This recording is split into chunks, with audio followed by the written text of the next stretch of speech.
I'd like to start today with a question. And I'd like you for a moment to take away any distractions, any thoughts, and just think of yourself in this very moment as you're watching this to consider your reality, your existence. And what I'd like you to think about is in four different areas, you're obviously going to be existing in a physical environment that contributes to your circumstances, your situations, how old you are, what country you're in, all of those physical things that you really didn't have any control over, but you have had control over up until this point of time. So your physical reality is where you are today. And then you've got your intellectual reality. How do you think, what you've learned, your cognitive processes, and all those things that you've accumulated since early birth into who you are and what your capacity is intellectually, how you do things. Now, obviously, there's a third aspect, your emotional reality. How do you feel today at this very moment as it's culminated into this point in time? And how do you see yourself in an emotional capacity or emotional state with the satisfaction of your current physical reality? And then finally, the spiritual aspect, and what your belief systems are, your values, all of that also is contributing immensely to who you think you are in your existence in this current day and form. So you're going to have to think about that in a way that tells you that you can objectively assess how you feel, how satisfied you are with your existence. And then ask yourself this question: was this a choice of yours? Is your current reality predominantly because of the decisions you made and choices you made, or were they just happenstance? Did they just happen to you? Was it choice or chance? And now I'd like to go to a little short story. Let's put ourselves in somebody else's shoes for just a few minutes and describe a physical reality that was put upon, in this case, a young girl. A young girl who was born in 1988, who was the daughter of immigrants from Ethiopia, and came to this country in 1983 and subsequently had a daughter. And this daughter is growing up in California, and she is also, by the way, deaf and blind. So those are the physical circumstances that this young girl dealt with.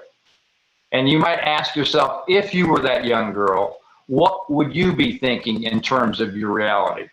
What would be your conscious thoughts as you're growing up and as you're going through school, middle school, high school, blind, deaf, and having been the first generation of immigrants from another country? All this happening in California. What would be your feelings and emotions that you might face? Would you be sad, bitter, unhappy? Or would you be able to turn that around into an environment by which you thrive emotionally and feel fulfilled? How about your subconscious programming? As you're growing up and you're socializing and you're learning from your family and you're learning from your school, you're learning from your culture and the socialization that takes place around you. So your emotional state's being contributed by your thoughts and your feelings. And what might you face if you were this young girl? And how about physical behavior and actions?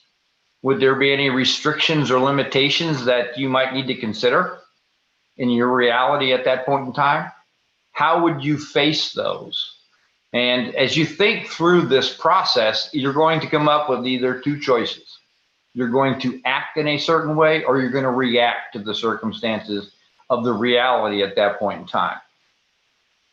So in considering all this, it does get down to whether it's your decision or whether you're living by the chances around you and the decisions of others. And certainly none of us are captains of our own ship in terms of the ocean's going to have weather, going to have storms and things that we don't control, but we do navigate where the ship is going. and how successful you'll be in getting there.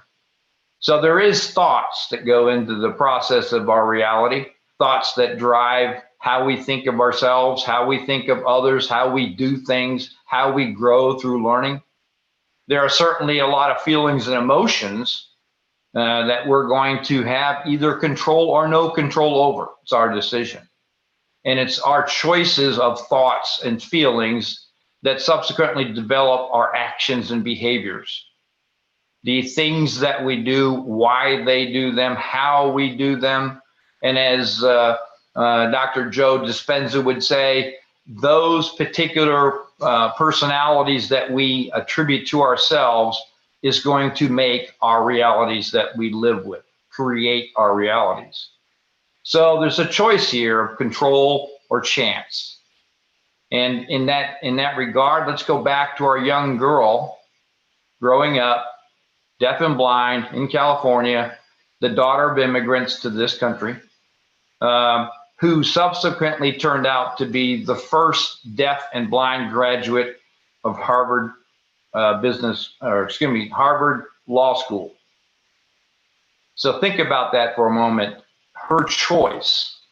Her name's Haben Girma, and today she is an international advocate for diversity and accessibility. She made decisions that subsequently developed her reality, her existence, her emotional and physical state. She did not let the circumstances dictate to her. So in that same light, it does indicate that if you and I are going to make our realities what we want them to be, it's a choice. And we have to ask ourselves, are we going to live by choice or by chance? Are we going to create in love or dwindle in hate? Or are we going to exist in gratitude, fulfillment, or are we going to languor in want? These are hard decisions, and there certainly is no one path for any of us. We all have to follow our own inclinations and discover where our life could be as opposed to living in the past.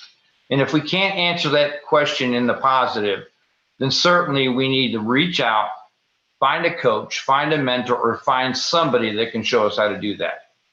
Thank you for your time.